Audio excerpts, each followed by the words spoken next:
السلام علیکم و رحمت الله و برکاته. از دخوازم جوارا مسئله عدالت حضرت عمر و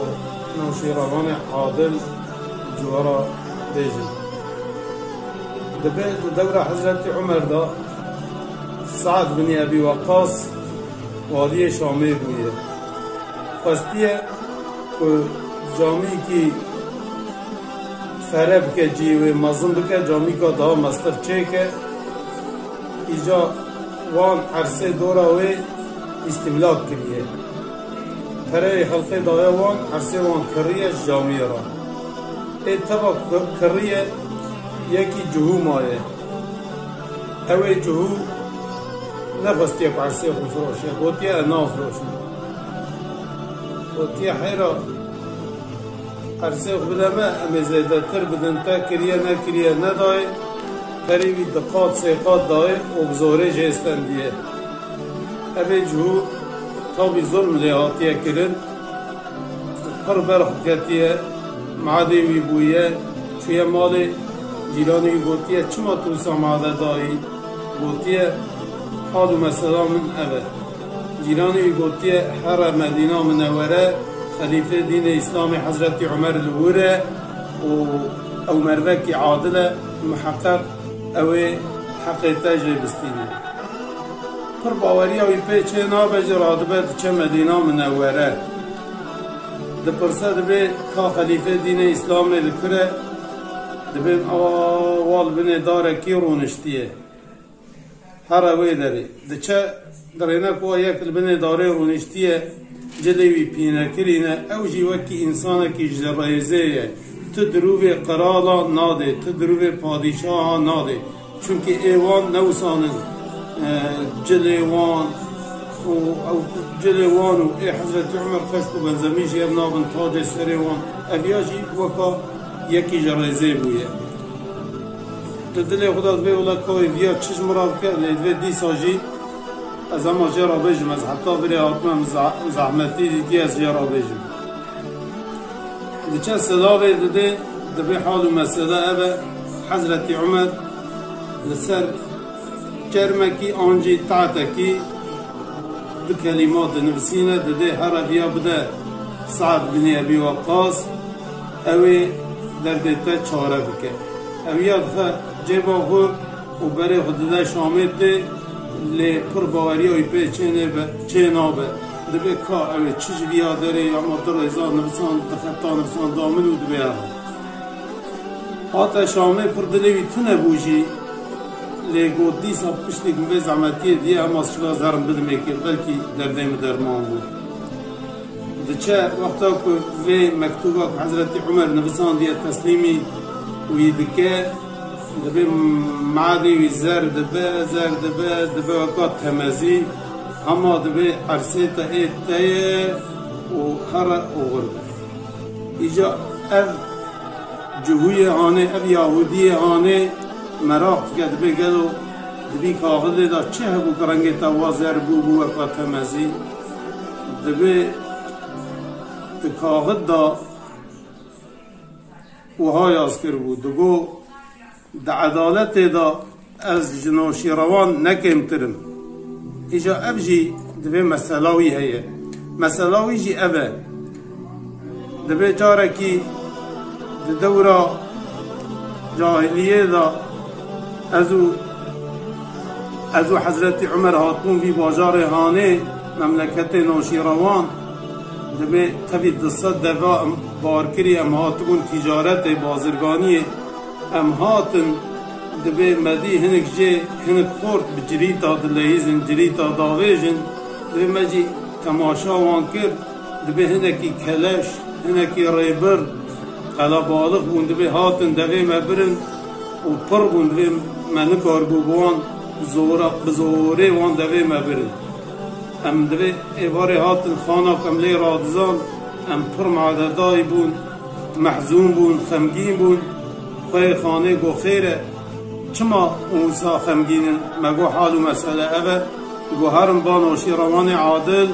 مزنوی باجار هانه مروکی عادل محقق و درد و درمان بکه دبی امرابون چون با نوشیروان عادل مجرا برای ترجمانه کی ما درد خجیر بود چونکی مبزمان و نظام بود ترجمانی ویه بود مش ترجمان را گو وی جیجه را گو و نوشیروان عادل دبی هر کی جمع هنک زیر دامه کیسک زیر دامه و بهرن و غرب جواه دبی هاتن خانه جوان پرسی گو چاوا بو گو احال مسئله اوای گوتا گوتی عادل لیت عدالتا بیاتنه دبی گو حیرا ویانشن بخده تشکی دوی تشتی دایه ایشک دوی ایشه دایه کاورن ازی بارا ورم دبی او بارا چو با نوشیروان در دیوان اویج نوشیروان عادل را گو وقتا کش نوشیروان عادل را گو دبی پر هیرس بو عاجز بو دبی هر کی وان دکی سیر دیجی داوان دبی گو هرن خانه کونینه کون هر وره اوی دبی وجی لپی و ورم وره و سبی لبی باجار هانه نسکنن هرن ده شرطه کی مجوره هیا هر یکی جوه ده دری کی دادرین به هفرا ده دری کی دادرنین ده دری باجرانه یک لرو آواه یک لرو هلاته یک جوه درو آواه ده هره یک جوه جی درو هلات ده هره و دبی امهاتن خانه هی نبو ایوار مدی و هر دوست دوی مجی لبردر خانه حاضرن دبی مشخانجی را گو اف چیه چه مسئله دبی گو حال و مسئله اوه بخده او ترجمانه که ترجمانتیه و کربو بفر جرا گوتیه حال مسئله که گوام جرا گو دبی کره نوشیروان و کره نوشیروان بویه او هنه کواله خبونه کلش خلقه دشیرینن خریبا ریویات شیرینن ایجا گواکو و افاده خدای اوه ترجمان خستیه شوپش سروان بگویزه با آواکی دن جراوتیه وقتا کم جراگو پر عاجز بو و حالو مسئله اوه لی مسئله که گوتیه هر کی داری کی دا داریم مجی فهم نکرد کاسب از جیبورا ورم امی به هورا هرن و امی ببینه کاوی چما وسا گوتیه که بوس به دبی ام چون حضرت عمر دری کی دا چو اجی ازو خانه جی ام چون با دری دنه دبی وقتا که ام چون با دری مدی و جندکه کی بدار با دچته دبی مگو خیره گولویا کره نوشیروانه ریبریه کریه کلشیه کریه مال هنکا دست دبی وان بریه نوشیروان پیعسیه و عیدام کریه دبی حضرت عمر جی تعداد چه درینه و دحب جندکه پیوانه یک جه دبی اف چیه حال و مسئله دبی اف یا یک جه ای وزیری ویجی دمکی خراب بیه و اف دیجی ای وی ترجمانه که بفر ترجمانی کریه نوشیروان وان عیدام کریه کجبو بو عبرت تجاری ایدی کس تشتکی لبی باجار هانه تشتکی ظلمکی کسی نکه ایجا تبی وقتا که تبی وی کاغذ حضرت عمر جمرا شان که گو عدالت دا اجنوشیروان نکم ترم آدبه ام مسئله هانه کت بیرامن و مزانه بوجی که حضرت عمر حقیقتا عدالت دا اجنوشیروان پرزیده که چعبی وی بجی او چعب خوشی درخه و تفج عدالت برناده هر چقاش محزد که او سر مجی که مجی الترسیام و من داته ایجاد به گاوا کوسا گو او جهو او یهودی دبه پوشمان بود دید که اوقا دین اسلام دین کی خوشه اوقا عدالت تیدا هیه و به عدالت حضرت عمر گاوا کدی دبه عرصه مگو براش جامعه را به بکر و در حال مسلمان بود بمنن بخير وخشيه دا. السلام عليكم ورحمة الله وبركاته.